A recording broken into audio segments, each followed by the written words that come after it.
Hi everyone, welcome to a new EODF LinkedIn Live.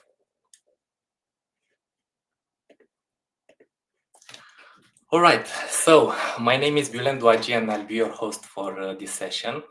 I work as a strategy advisor in the Romanian tech sector and I'm also part of the EODF, the European Org Design Forum. We're so happy to have you all in this session today. As you know, today we're going to talk about this very timely topic, the implications of the current human capital trends to our org design practice and the possible evolutions that we see. Before we begin, we wanted to let you know that EODF has a new edition of the Fast Track Masterclass. So, starting July 16th, 3 intense weeks of learning org design from our colleagues in the faculty. The program is certified by the ODC, the Organizational Design Community, and also counts toward the CODP certification, the Certified Organization Design Professional. And we invite you to see more details on the EODF website. That's also on the bottom of the screen. All right, so coming back to our session, it's my pleasure to welcome our guest, Hannah Rogers. Hannah is the head of systems and OD at PTHR. She's working at the intersection of people, strategy, and design.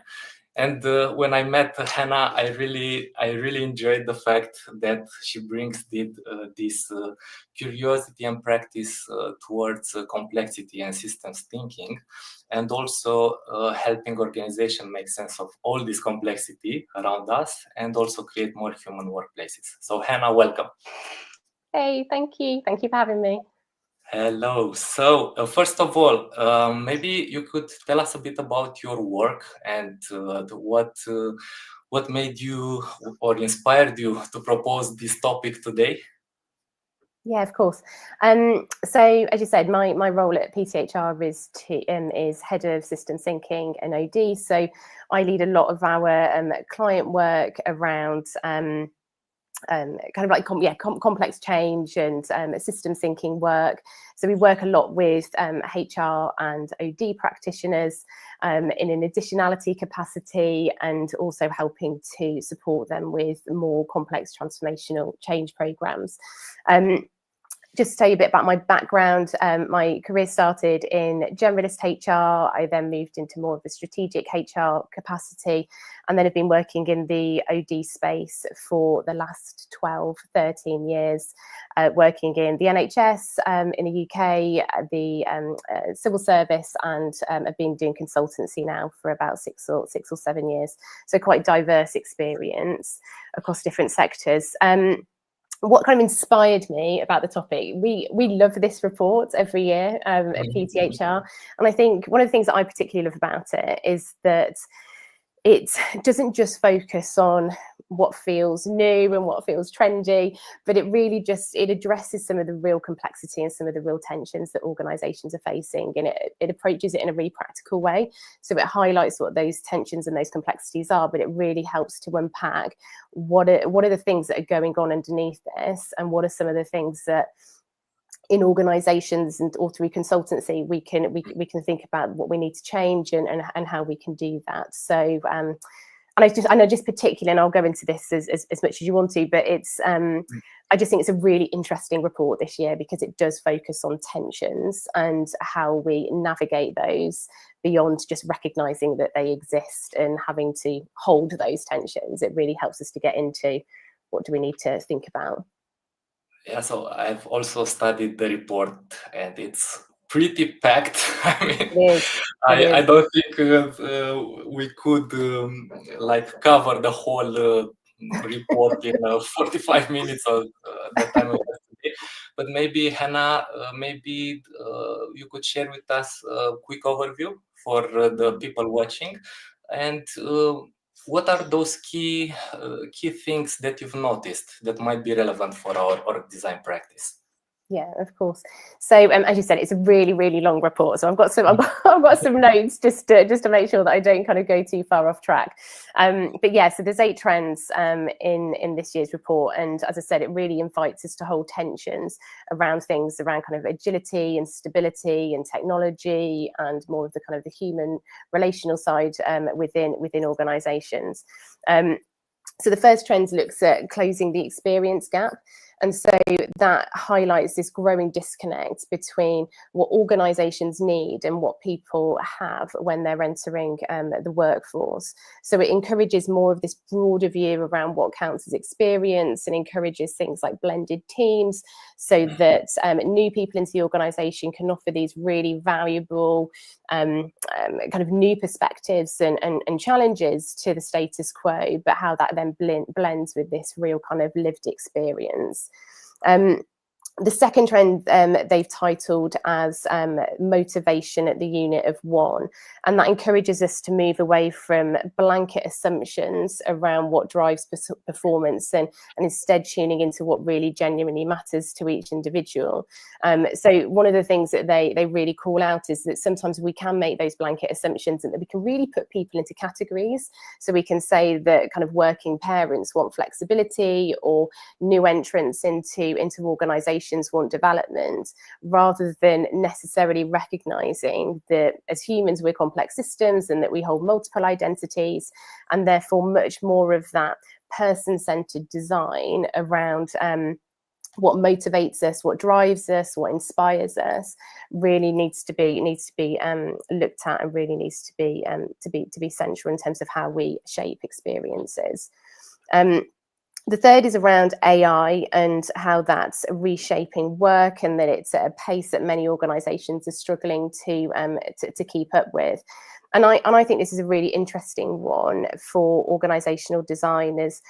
It really highlights one of the consequences of introducing AI, so such as the erosion of critical thinking. It also talks about loneliness in the workplace, as social reaction is reduced with clients, with customers, with our colleagues, and also that it's taking away almost the kind of the early, really foundational experience that people need when they come into organisations, particularly in the kind of the start of their career. So from an org design perspective, why I'm really interested in that is it really helps us to think very intentionally about technology and introducing AI into the workplace, and also considering the ripple effects of those. So thinking it much more in a cultural fashion, actually, rather than just technology and how that can help around efficiency, automation, productivity, etc. The fourth trend explores the future role of managers, and they look at this in the context of organisations reducing management positions within organisations, which is around the introduction of AI, but also a move to the way they describe it as bossless organisations, so flatter structures, less hierarchy. But what they really call for is that it isn't about removing these positions, but it's around reinventing them. So they talk about 3 core capabilities around supporting and developing people, redesigning work, and enabling agility. So there's this recognition that it's not just about changing roles, but it's about changing the system around them. So if we want managers to succeed, if we want work and outcomes to be better, if we want human and employee experience to be better, that we really need to be thinking about how those core capabilities are embedded as part of the wider system. So how kind of the system changes really to create the conditions for managers to be able to thrive, and ultimately those outcomes to be achieved. Sorry, 4 more. I know. But, as we said, it's complex, it's long, but hopefully this helps as just a foundation for us to talk about. The next trend focuses on reinventing performance management, which we know is a process, is a thing that kind of most organisations grapple with at some point. And what the report calls for is that we kind of almost put too much into the process. We expect too much from it. We want it to be able to tell us about how people are performing and thinking about it from a metric perspective, but we also want it to be deeply motivational for people, and actually that we shouldn't be relying on this single process, and we should be taking a much more holistic view around performance that includes culture, really focuses on the relationship between managers and individuals, how we use technology better, and essentially moving away from these more kind of compliance focused metrics. And again, it kind of comes to how do we create the conditions for people to be able to do their best work. So eliminating culture, not eliminating culture, eliminating blame from cultures, reinforcing and embedding continuous learning, and just making sure that our systems really reflect what it is that we really value. The sixth trend is reclaiming organizational capacity, and they talk about this mindset of busyness equaling productivity, and that in reality that's just clogging up our systems, and it's causing burnout for individuals. So they talk about it as that we kind of sometimes have this badge of honor that if we're working really long hours, if we have this really long to-do list, that equals productivity. So what the report focuses on is that we reduce what they call organizational sludge through things around kind of meeting overload, excessive emails, this constant context switching that we often have to do, and that we don't make time for enough deep focused work.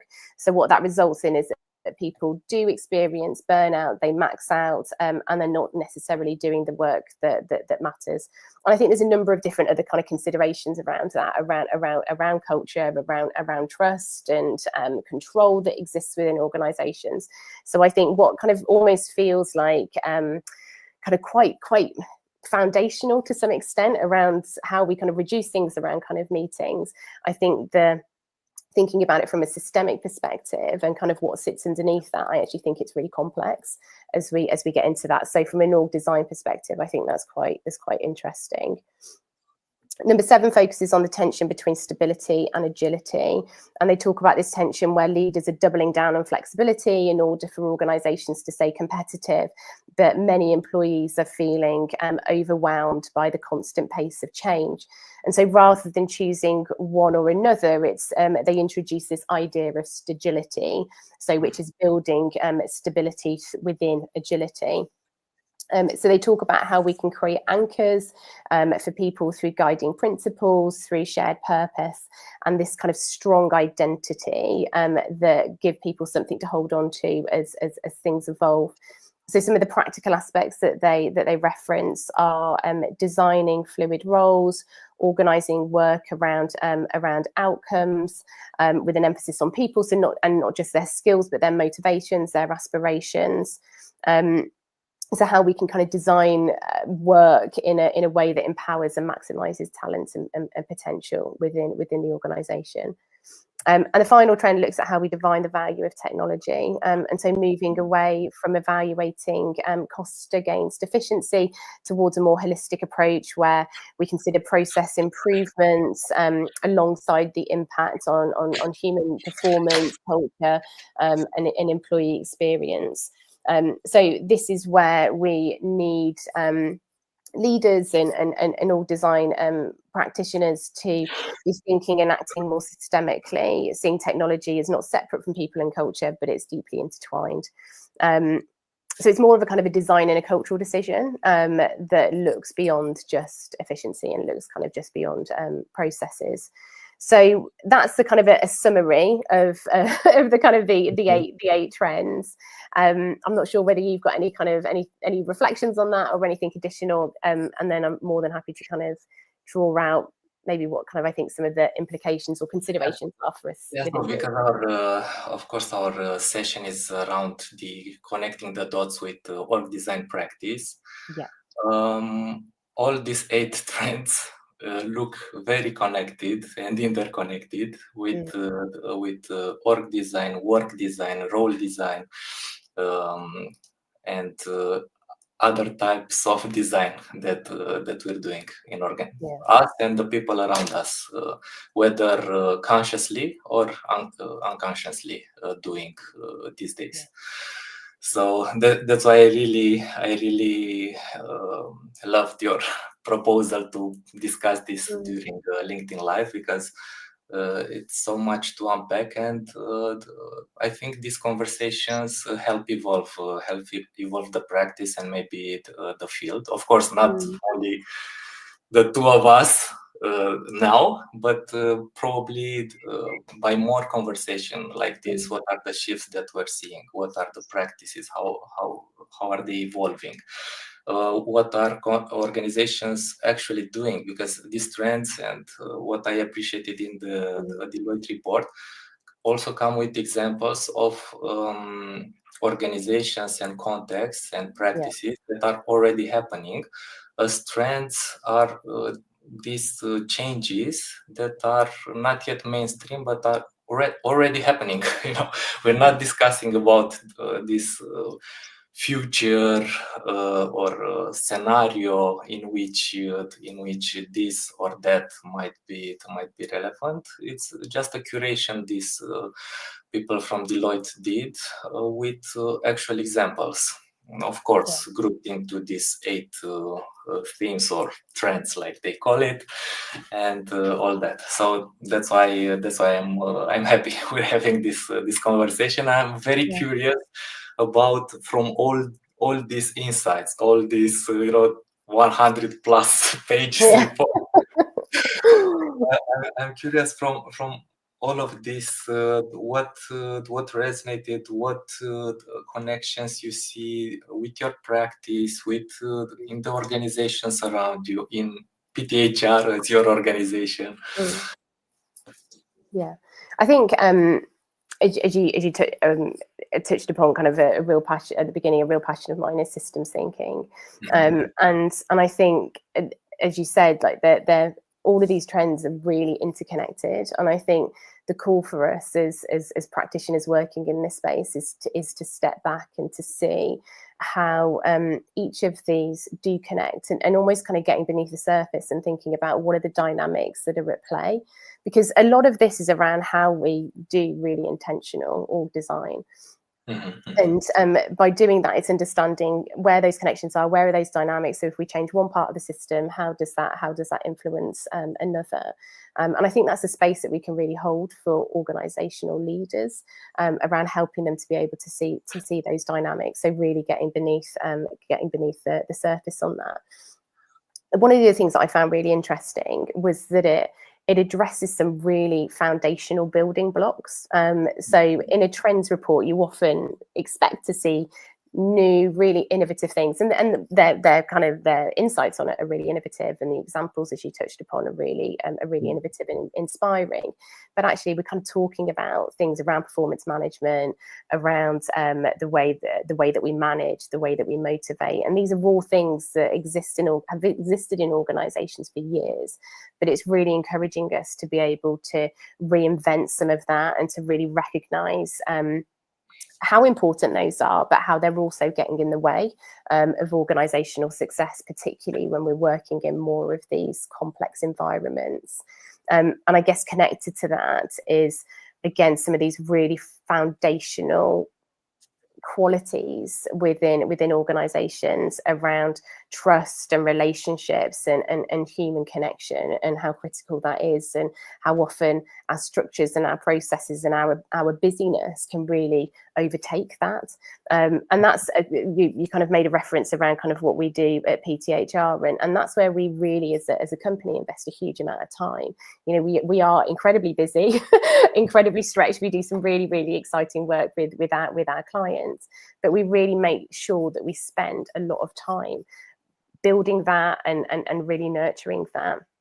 And I think that more that can happen within teams, and the opportunity to really reimagine management, I think that really can help to encourage and nurture that more. by really building that trust, focusing on relationship, focusing on individuals and what motivates and inspires them. So it would just really struck me that actually what they're talking about are some of the real foundational building blocks that we need to have in organizations. We just need to redesign them to meet the context in which we're operating and the complexity in which we're navigating.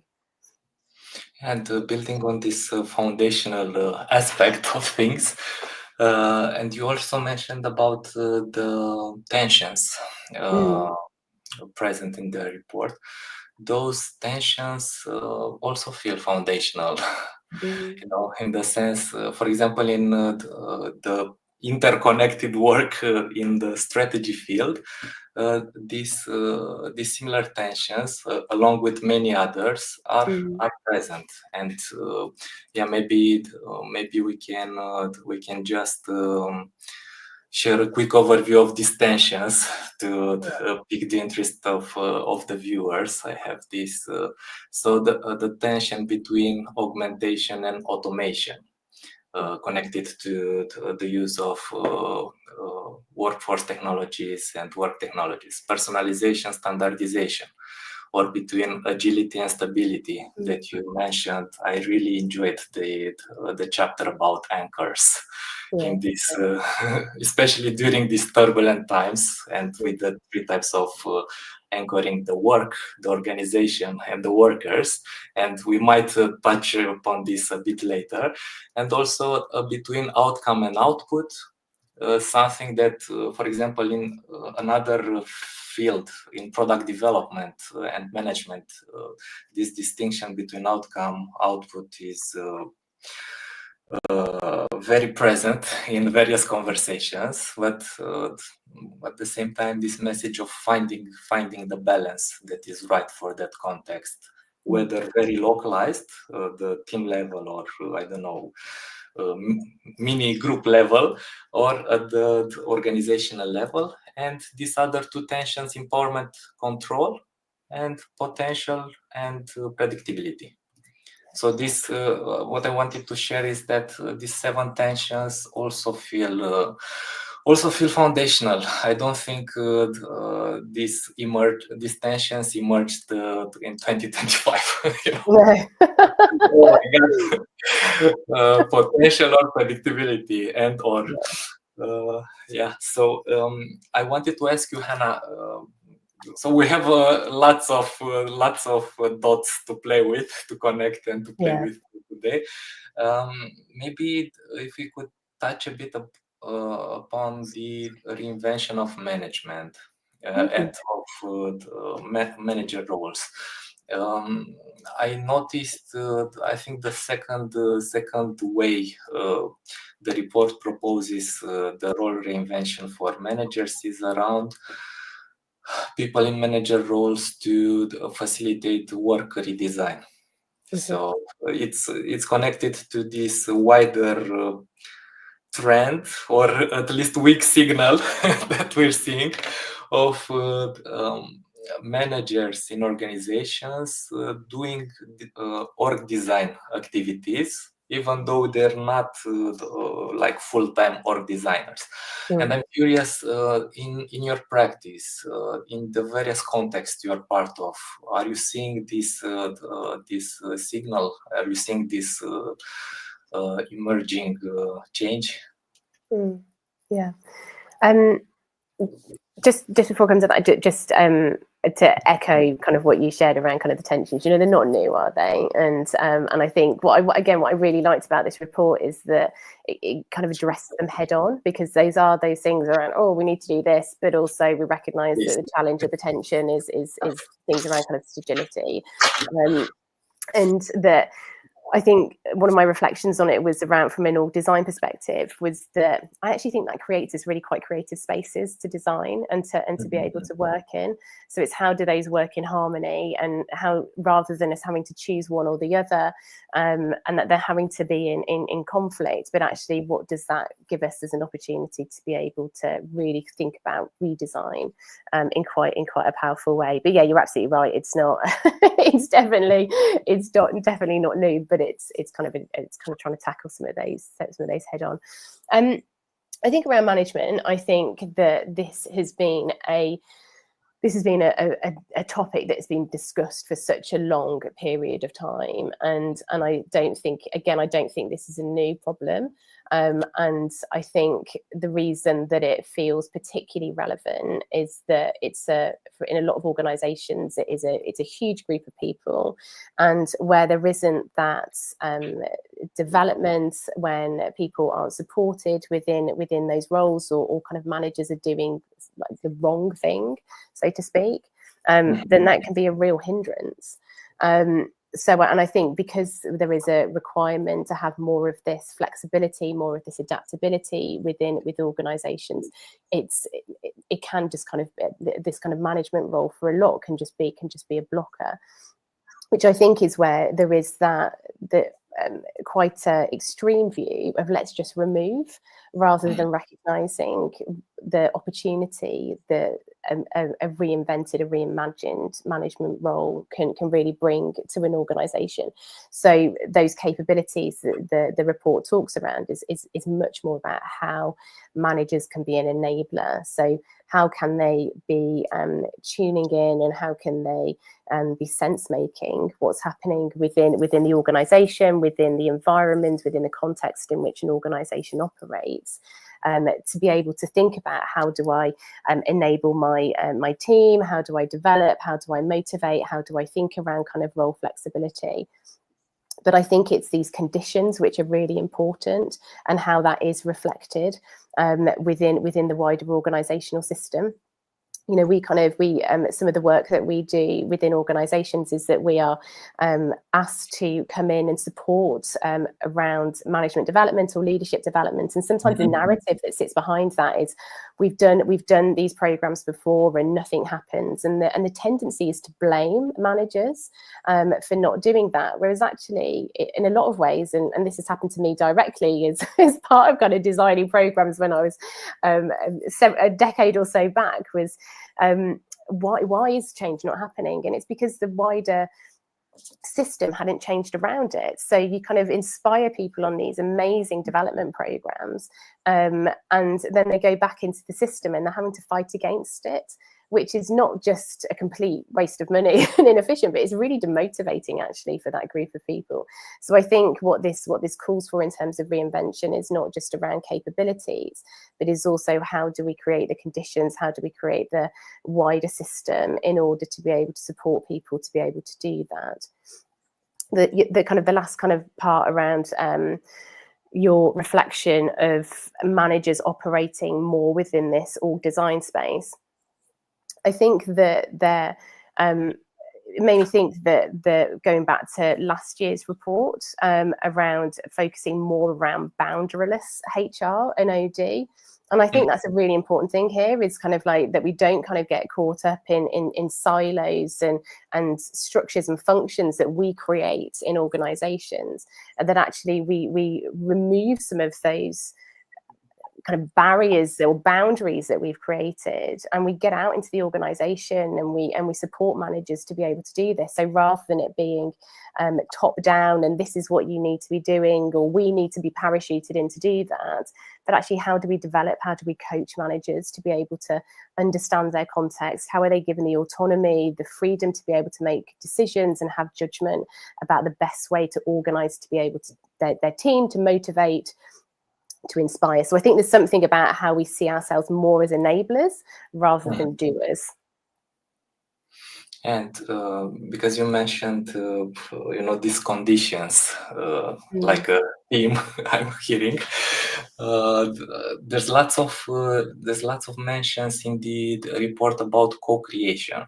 So this is another thing I've noticed. Of course, it's not lifted at the rank of a trend, one of the 8 trends, but it's here and there, everywhere across the 8 trends. And maybe we could explore a bit this, whether this happens in the organizations around us, co-creating these conditions, co-creating the co-designing this role evolutions or these enhanced processes. There's lots of hype around AI. So part of my role as a strategy advisor to these decision makers in organization is to share with them what's actually real and the actual capabilities of these new technologies. But coming back, I'm curious about this co-creation because also I remember about reinventing the role of managers. There was something about reinventing with the people in the roles, and like you said, not something we've read it, we've went to this very fancy conference, or we had this inspirational speaker coming, and from now on you managers will work like this. So I'm curious about how you're seeing this co-creation aspect in the day-to-day practice. That just made me smile because how it happens so often, doesn't it? And it's that old kind of story and almost kind of cliche that you've kind of that the chief exec kind of goes on holiday and reads something in a kind of a on flight magazine and kind of like comes back and says, everyone, we need to do this. So yeah, it kind of definitely happens, doesn't it, with that. I think co-creation and co-production is a really important principle. I think it goes back to how do we act as facilitators and enablers. So how do we ask questions rather than necessarily just impose solutions? And that's kind of two ends. That's one end of the spectrum, really. That's an extreme, but it can happen. Is that there is a demand to do something. There is an urgency to do something, and sometimes because we have worked in these spaces and we have an expertise, is that we can just jump in, and actually it's around, to a sense, slowing down and to be able to ask good questions and to be able to find out what's happening within the system. And I think that I often do go back to systems and to think about it in that way. But the real beauty around co-design is that you are thinking about it from multiple perspectives and through different lenses. You can only see the system from your perspective, and therefore by going into a space of co-design and intentionally wanting to understand people's experiences and wanting to be able to work with individuals to be able to design what's evolving and what the future needs to look like, you're really doing something which is much more meaningful and which is much more sustainable. To be able to do that, people who are in it know it, and we really need to be recognizing and really valuing that. I think some of the tensions or some of the challenges around doing that, it comes back to a sense of control, and that's not necessarily through practitioners, but it's just organizations and kind of cultures and norms that we kind of used to, and you're having to give some of that up, which I think is one of the reasons why it doesn't always happen in organizations.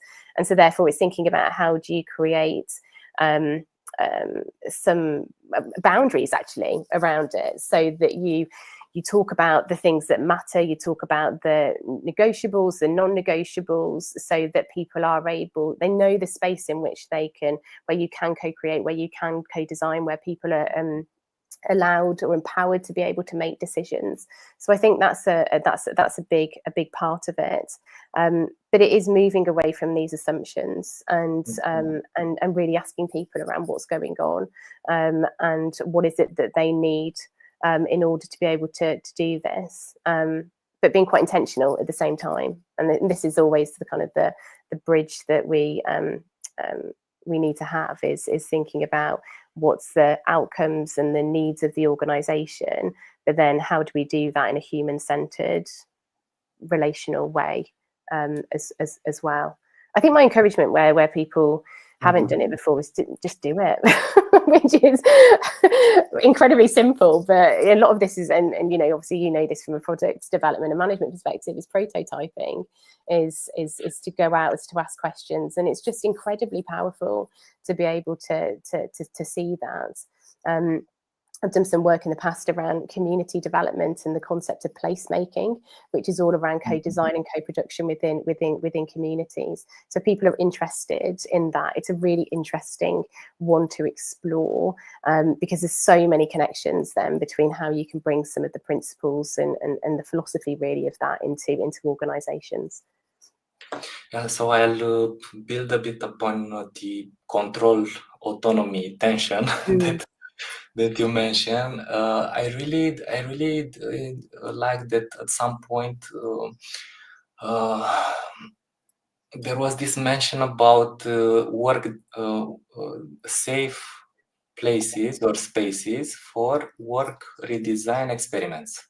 You know, so when of course it's connected to AI, it's connected to the experience gap, it's connected to the evolving role of managers, it's connected to performance management. So lots of things, but that place for experiments for I think it was also last year as a sandbox or digital playground or something like this mentioned in last year's report. I'm curious because you also mentioned these communities, and usually in my experience as well, internal communities are sometimes the place for this kind of cross-functional, cross-divisional, cross many things experiments. I'm curious how you see this, and what could help in your view or experience, help us and the organizations around us create these spaces for experimenting with work redesign or collaboration design, with all these many facets. Yeah, I think some of it is to rethink the way that we think about change, and that I think sometimes, I think quite often actually, it's still considered in that traditional stop-start type of way, in that we introduce something massive, and it's one of the reasons that change projects traditionally have failed, is because by the time that you actually get to introduce something, the context and the need has changed from when you first started to scope it. So I think as approaching this in a more agile way, and thinking about experiments and thinking about opportunities to nudge and to shift the system, I think is a big part of this. So you are much more in that continuous improvement, evolving space, as opposed to something that needs to feel big and feel scary. Because it is, if you're potentially throwing things up in the air and you're losing the things that give you stability within an organization, then there's a huge amount of risk that goes with that, but also there is a personal tension and challenge that kind of just naturally kind of we experience. So I think that for me, that's a big part of it, is how do we change the way that we think about change. So I think it's identifying where are these opportunities for us to be able to try and to be able to experiment, but still doing that in an intentional way. So from a systems thinking perspective, it's seeing the system, it's understanding the system, it's understanding how the system is working, so almost the dynamics that sit underneath that then identify what are the opportunities that we have, what the points of leverage, where we can intervene, and we can try to do something new. So you have to have that intentionality behind it, otherwise it just ends up being chaos. And because if you've done some of that systemic thinking beforehand, you know more, you've got more clarity around what the issue is, what the challenges are, and what needs to be different. So how can you be more outcome focused with that? And I think once you build that, and as you can evidence that and you can demonstrate that impact, then you build more of that appetite, which means that you're not kind of going in and saying to organizational leaders, you've just got to relinquish control. But it just happens in more of this evolving, more of an emergent way, rather than something that is kind of really kind of big and really risky and scary. So yeah, and I hope that helps. I feel like I rambled a little bit with that. I'm smiling because I'm hearing all these systems references, and hopefully in EODF and also in the EODF book club with Heather, we're inviting more conversations around systems and complexity science, and how us as org designers can interweave, this kind of practices related to the control and autonomy tension. We also have the question from Alex.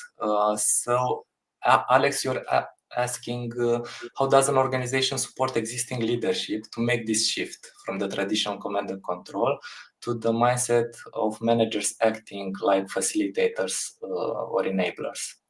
So Hannah, what have you seen in this around this question? Yeah, it's a really good question. It's a big question. I think to some extent it goes back to what I was saying there around how do you do some of that safely, and how do you see these as being tests and experiments that help people to be able to let go a little bit more.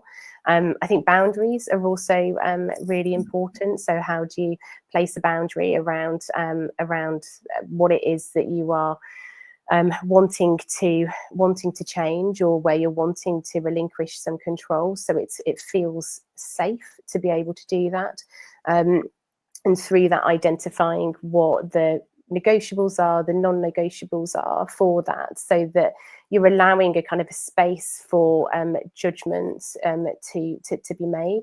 So I think it's these almost kind of small shifts that need to happen. I think the other thing that this isn't an easy thing to do necessarily, but I think it's how we as practitioners also kind of work as facilitators and enablers, and help people to be able to gain insight to themselves within the system. And something that I've been we're doing in PTHR, we're doing a system thinking development program at the moment, and one of the things that is coming up quite a lot is around resistance in the system. So you may want to do all of these amazing kind of changes and kind of think in this systemic way, but there is that resistance sometimes to be able to do that, because it is scary to kind of understand what's really going on in the system, what are the dynamics that are influencing the behaviour that we see. And so we've been talking about this model called immunity to change. Mm-hmm. And it helps us to be able to unpack what are the competing commitments, and what are the things that are stopping us from doing the thing that we actually want to do. And I think we can hold more of that space for leaders to be able to think about what's stopping maybe them doing some of those things from a personal perspective. Because again, we can think about how we redesign the system in terms of lighter, less rigid structures and processes. But if we keep on coming up against these beliefs and these mental models from existing leadership that's getting in the way, that's the bit that we really need to understand and unpack, and support people to do this in a different way. And that can feel really hard, if we're kind of used to, and people are looking to us to be able to make decisions, and that's a traditional view around management and leadership, is that we're experts. Then it's how do you start to kind of shift that? So how do we focus less around I've got all the answers, to actually I can ask really good questions which allow you in order to be able to think that through a little bit more thoroughly. So I think it's a multifaceted approach to some of that, and it is not easy at all. But hopefully that helps, Alex, with just maybe some things to I guess some of the angles of that. So Hannah, listening to you, two thoughts came to mind, connected to understanding the system. That's that saying of you really understand the system when you try to change it, because some things emerge when you're doing those nudges and experiments and initiatives and all of that. And when you said about the beliefs and mental models that are present in these complex, human complex adaptive systems that we work with and we work in it, this made me think about maybe a better interconnection with the organization development field. So another thing that intrigues me about these fields of ours is this question of why we're not collaborating or having this kind of conversations more across org design, org development, change, and all these very closely related adjacent fields that work at organizational level. Because I also feel, also as an OD practitioner, I also feel as org designers, we can learn a lot from the org development practice. Because of course, we're not only designing like technically, let's say, the operating model, I don't know, the manager role and the other stuff. There's lots of human systems, beliefs, mental models that we are influencing through our org design work, and we are influenced by in order to progress towards or help those people facilitate progress towards those human and business outcomes that the report mentions. And Hannah, I saw the time, but I also have some other areas we might explore. You mentioned this stagility, the trend of the blend between stability and agility. And this dynamic balance between the two aspects. I'm curious, how would the part about the anchors landed for you? How would, any insights or reflections you had about those anchors? Yeah. This is from the report. Yeah, I think it's. I really liked the term anchors, because I think it does provide that sense of anchoring, and I think that can feel really important for people when you are experiencing what can feel like really turbulent change. And so I really like the terminology and the kind of the sense around that. But I think we all kind of have this kind of need for belonging, don't we? And if you don't have those strong anchors, then you can feel like you're lost a little bit. So I think what really resonated with me around those was that it can increase your sense of belonging with an organization, because there is that clarity around what guides us and what we stand for, and this kind of shared purpose and this strong sense of identity. So I think that feels really, really important. I think there has to. I always like to kind of think about it from kind of reality perspective, because it is easy enough to kind of talk about values and kind of say they have to be, they have to be in place. But what we know is that there is a real gap between rhetoric and reality. And I think that's where the connection between practices around org design and org development, where there needs to be that really strong connection, because we can say that this is what we believe in, but in a lot of organizations that doesn't translate to experience.